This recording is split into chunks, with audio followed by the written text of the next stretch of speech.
a plutôt coutume de dire que c'est une, comment dire, le mot qui nous retient, au-delà de tous les labels que tu as cités, c'est plutôt une fabrique initiative citoyenne. C'est-à-dire que c'est un lieu dans lequel on peut venir fabriquer son initiative, réaliser son rêve, qu'on a de façon plutôt intime, personnelle, mais qu'on partage avec les gens. Donc on ne réinvente rien de ce que le mouvement de l'éducation populaire a voulu transmettre à un moment donné, on est pile poil dedans.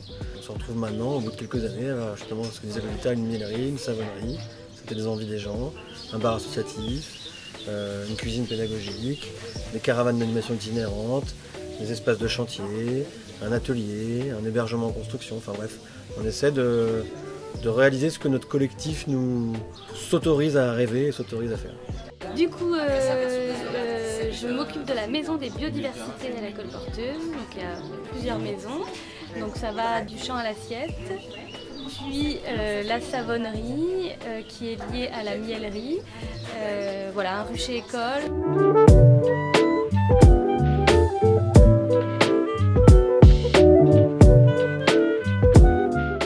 Pour certains c'est ça, c'est un château, d'autres il y a la cour, on ne sait pas ce qu'ils font, pour d'autres c'est un bar, pour d'autres c'est simplement un lieu où ils viennent récolter du miel, pour d'autres ils ont une vision globale du projet, pour certains partenaires c'est un lieu de ouf, génial, où il faut absolument venir emmener des groupes parce que ça va leur faire du bien.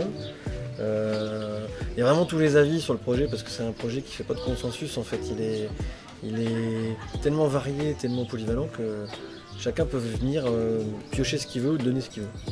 Ouais, les caravanes d'animation itinérantes, village ambulant, ouais. Ça c'est sûr que l'idée c'est tout ce qu'on fait au château, vu qu'on est dans un lieu un peu fermé, c'est un château fortifié, on le fait à l'extérieur. Donc il y a une caravane qui donne à manger, qui donne à boire, qui donne à bricoler, qui donne à coudre.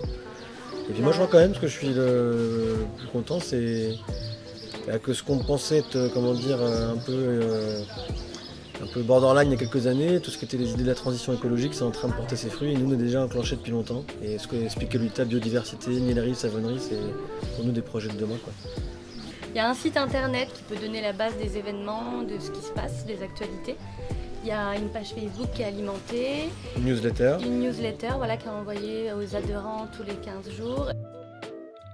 Comme on dit ici, colportez-vous bien. Ouais, c'est ça. Laissez-vous colporter pour ceux qui viennent et colportez-vous bien pour ceux qui s'en vont.